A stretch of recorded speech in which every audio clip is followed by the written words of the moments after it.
Hello YouTube, this is Tammy Pie and I'm back with another video. This is birthday Decan video number 1 and it is hashtag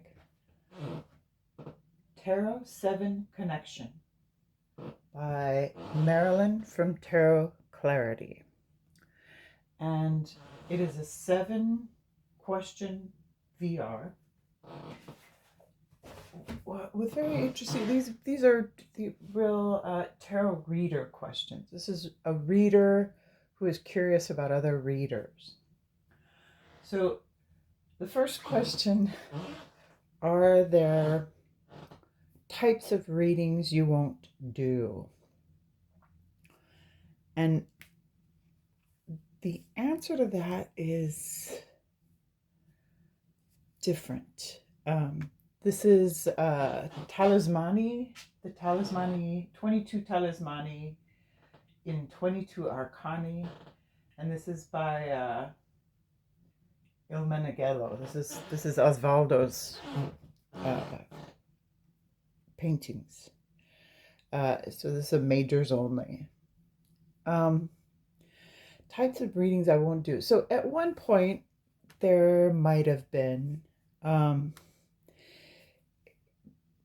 I wouldn't say there are types of readings I wouldn't do so much as there are certain people I won't read for, and that is someone who I know is going to be a problem as far as attitude goes.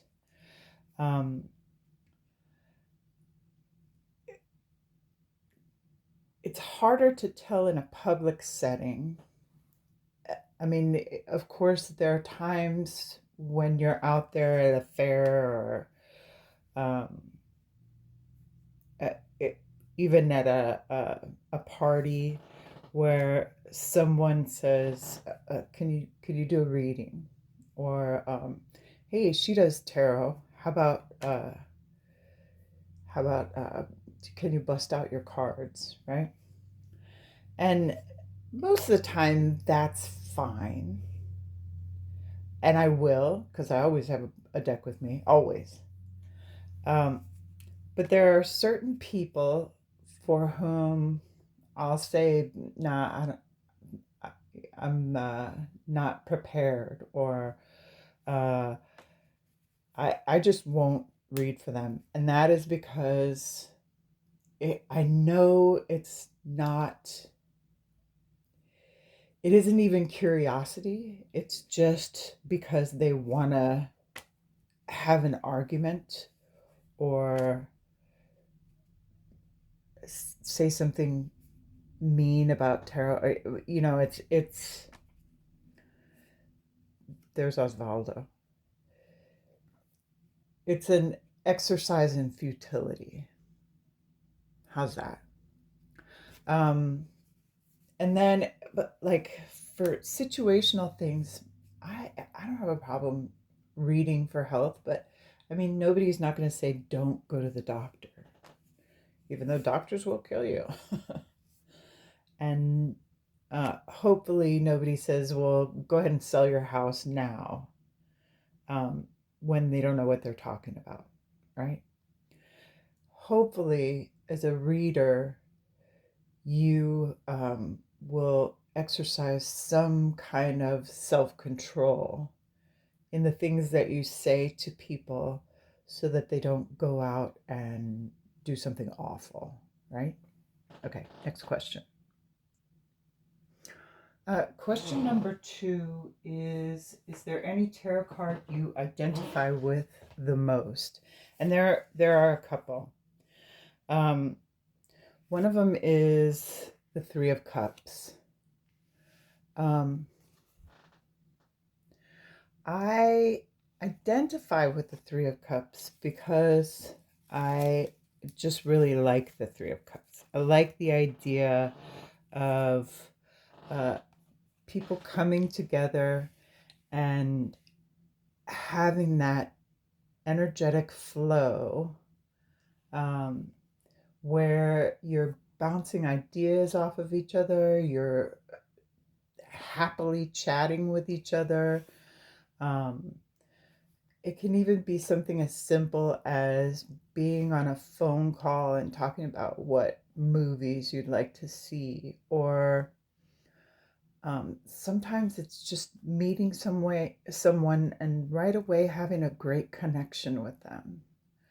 I love this free flow feeling of the Three of Cups. It always feels like more than just conversation, but an energy exchange in the very best way. I also relate very much to the Four of Swords. The Four of Swords as kind of uh, uh, um, the it's like a calm in between the storm. It is when you can go home after a festival, lay down and rest, and then get on with your life. It is escaping the noise and having a feeling of peace and calm in every way. I tend to be the kind of person that if you look at me and I'm not saying anything, I'm literally not thinking anything either. A lot of times it's just white noise going on up there in my brain. When I am calm, I'm not thinking about anything. And I do really like, you see the outside of this card? That it's like electric pulses, almost like an aura around the main part of the card. And I like that. It feels comfortable. It feels safe. Yeah, Four of Swords. And then my main significator is always the Queen of Cups. And interestingly, it always has been. And this Queen of Cups in particular, she is quiet and calm and kind of welcoming, but also kind of protective. She's a bird lover, obviously. She lives by the water. And yeah, the Queen of Cups. That is my main significator. Okay.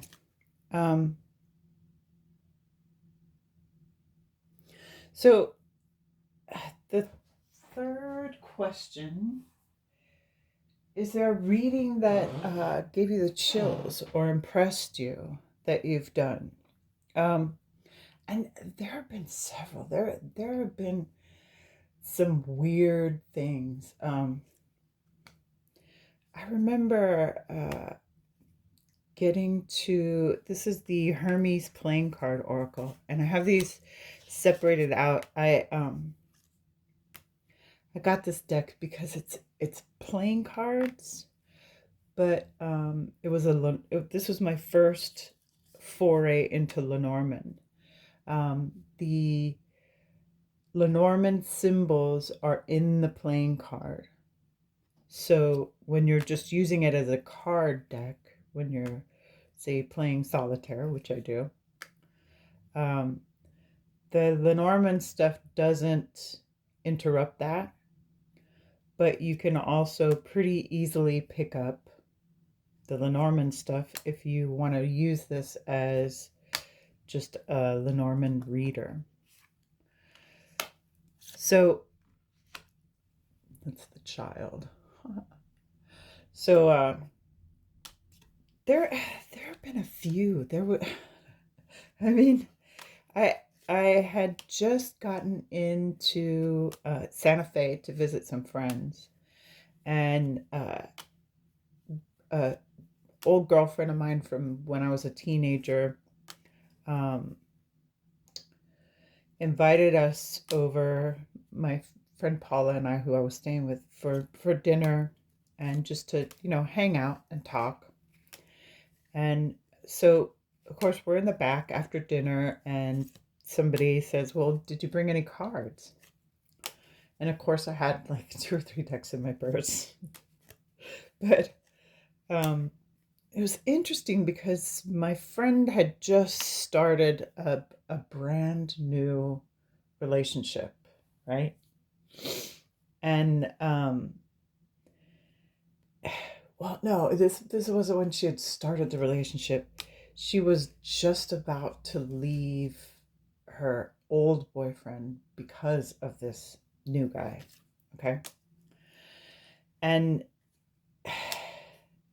I had done a reading for her when she was leaving the guy, and basically it was like, yeah, you're done. You're finished with this relationship, even though I didn't know a whole lot of it. And I mean, you can pick that up intuitively, right? Especially when it's your friend.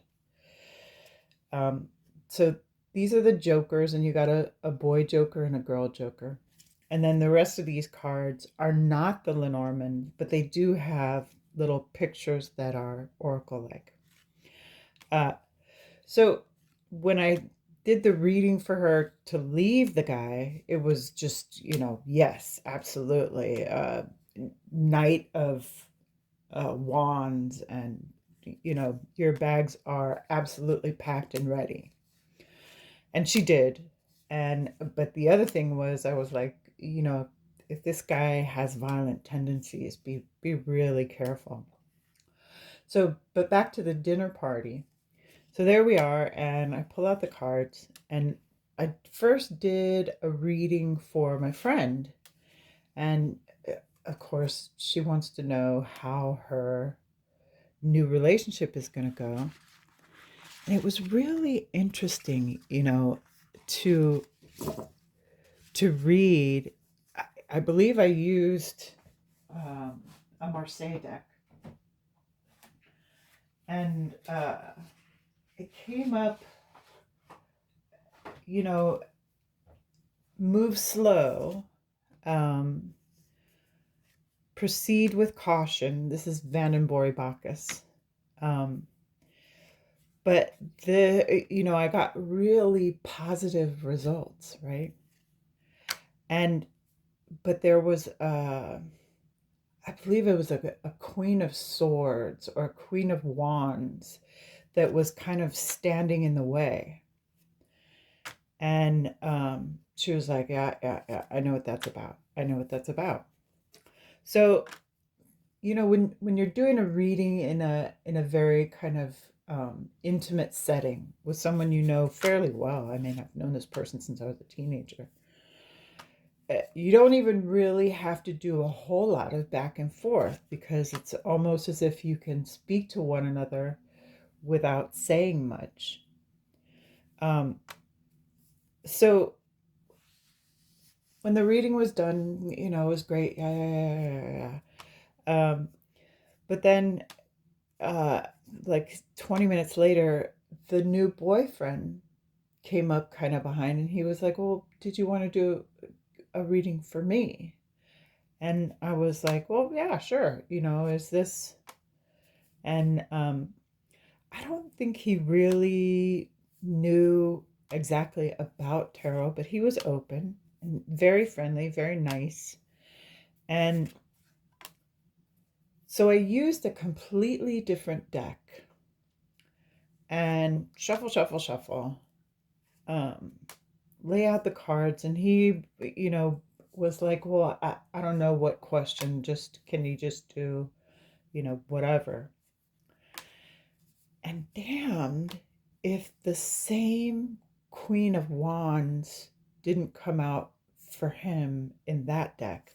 And it was also like a really similar reading, but with different cards. Just, you have some blockages coming towards you for a new situation. You're about to move out of one place and go to another, and there is this one woman that is standing in your way. And, as it turned out, it was the ex-girlfriend, right? It was his ex-girlfriend who really didn't want to let go. So really, that was cool. I enjoyed doing two separate readings for two people who were just beginning a relationship and getting the same card that was standing in their way, which ended up being his ex-girlfriend. I thought it was cool. So, I mean, there have been other readings that were more exciting, more interesting. Uh, I had a lady that I read for who couldn't speak, and that was pretty intense because her reading was for sure about her death and her family fighting over her estate. So that was exciting in a bad way. It was really uncomfortable. Um, this is the Rose Tarot by Colin over at Prism and Company. Prism Company is his YouTube channel, and I believe he's got a make playing cards or a game crafter account that sells his decks. I don't know if this one is on it, but okay. So let's move to my preferred system. Question 4 is, do I have a preferred system that I like to read with?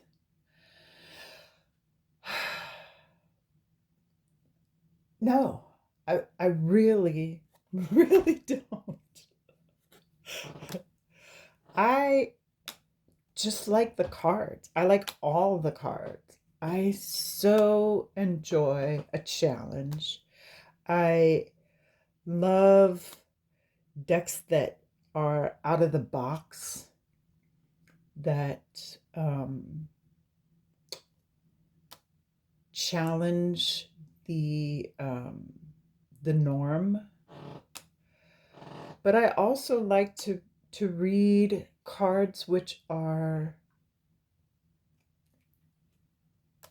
totally Rider-Waite-Smith based. I like Pip decks. I like Marseille decks. I really love Thoth decks. Uh, I'm not great at playing card decks, but I'm certainly willing to learn. I like it all. I just like reading the cards. I think it's so interesting and fun, and it's this ongoing puzzle between um, intuition and system and puzzle solving that I just find delightful. So this is, I guess, kind of a not answer, but no, there's not a system that I prefer, and I like them all. So I guess that's the answer. I'm sorry, that was a non-answer. This is Colin's other deck, the Henry deck. And this is like a really strange and wonderful deck. It is. Every front and back is full of artwork, and each one is different.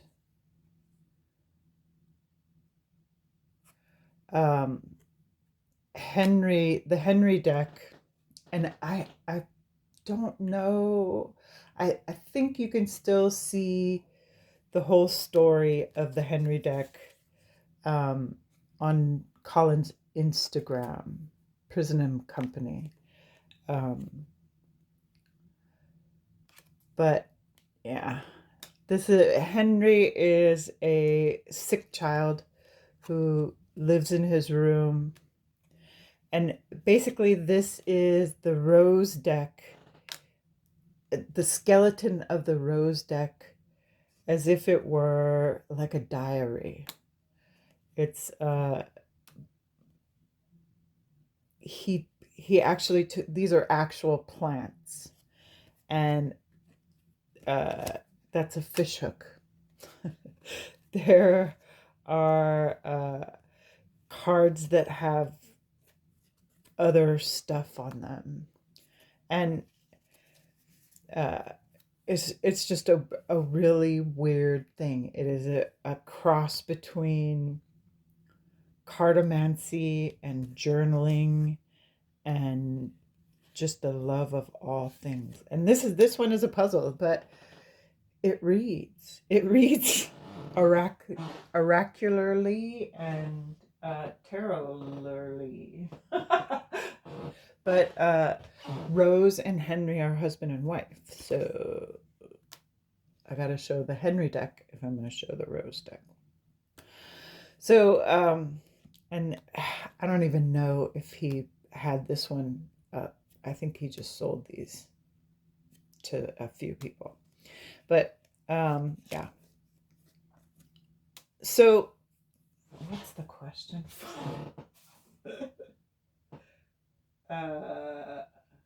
Preferred system? No, I didn't have one. In-person remote. I really enjoy the in-person reading. I really enjoy, and I really enjoy the in-person reading in a very intimate setting, at a table where I'm comfortable, in a quiet spot, hopefully. I mean, I don't mind if there's craziness going on around, but I really like it when you can just kind of mush your heads together and look at the cards and kind of have a little back and forth moment. And sometimes it begins like with the arms crossed, and the person, there's a whole alien part of the story, which is great. Yeah.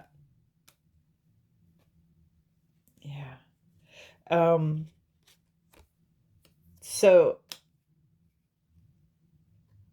I like it when they come to you with arms crossed. They don't want to tell you anything, and then you pull a card like Judgment, and there's a horn on it, and you say, "Are you a musician?" And suddenly the head comes in, the arms uncross, and they really want to talk about themselves. And I think that's fun. I think it's interesting to open people's minds to a communication that is just a little different than what they're used to. And that's my favorite. That's my favorite. I don't mind doing remote. I've done a million readings just in messaging, right? Here's a picture. Here's my read, and call me if you have questions, which sometimes they do, sometimes they don't. And yeah, I just read the cards, man. But in person, it's really fun. Okay, so the question 6 is, is there another divination system that you enjoy or use all the time? And that is my I Ching. I love I Ching. I Ching was my first divination system. It is based on the writings of Confucius, and the different elements of the bagua, which is the heaven and earth, um, a river, a mountain. Oh, it's all right here. Lake, wind, water, and thunder. Yeah. So for the longest time, I carried around yarrow stalks and a book. Let's see if I have it right here to hand. Yes, I do. Which is still available. You can still get this pretty easily, which is the I Ching Book of Changes. It's a Wilhelm Baines, and it is a Princeton University translation. And there's a whole lot of heady writing in there. Or you can get Benebell's new I Ching book, Benebell Wen. The Oracle of I Ching, I think she calls it. I have not gotten the book yet. Bad I Ching person. But this is the I Ching deck that I have that I printed up on Make Playing Cards. This is my own artwork. I'm a soft pastel painter. And I took her class a few years ago, I Ching and the Practitioner. And since then, I have used this deck a bunch.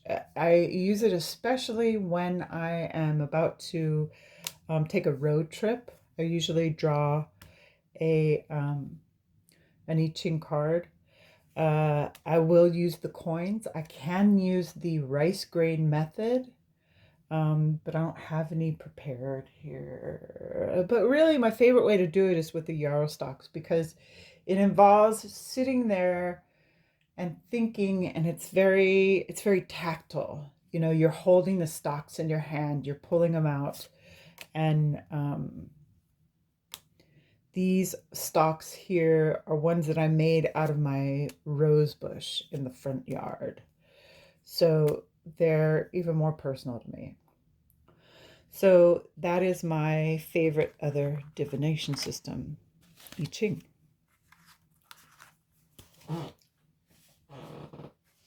And last question, what solidified your connection to tarot? What an interesting question. I'm going to show Baba Studios' Fantastic Menagerie. And this is the old one without all the metal stuff in it. What solidified my connection to tarot? I want to say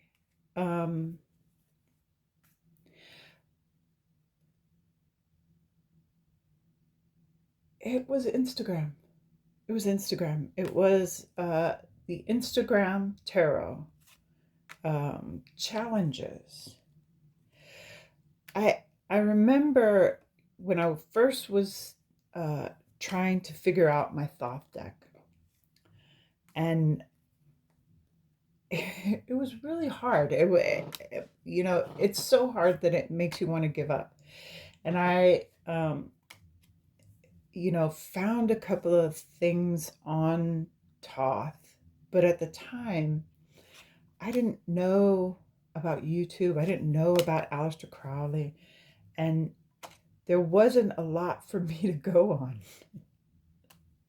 So it was just me and that stinking little white book, right?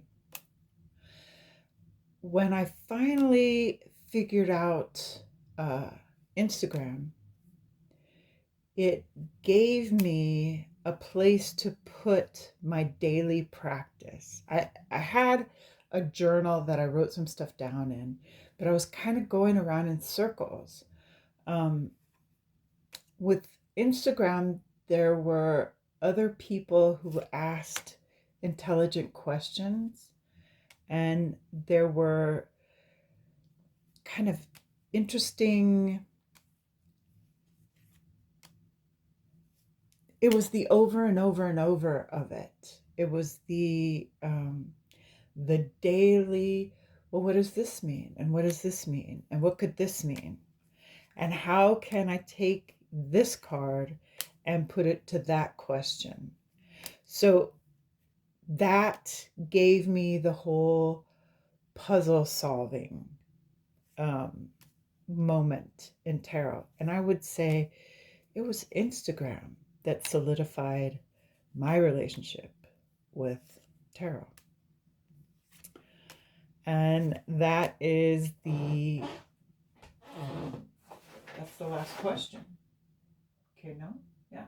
Hashtag Tarot 7 Connection. So if you've made it through this far, thank you for coming.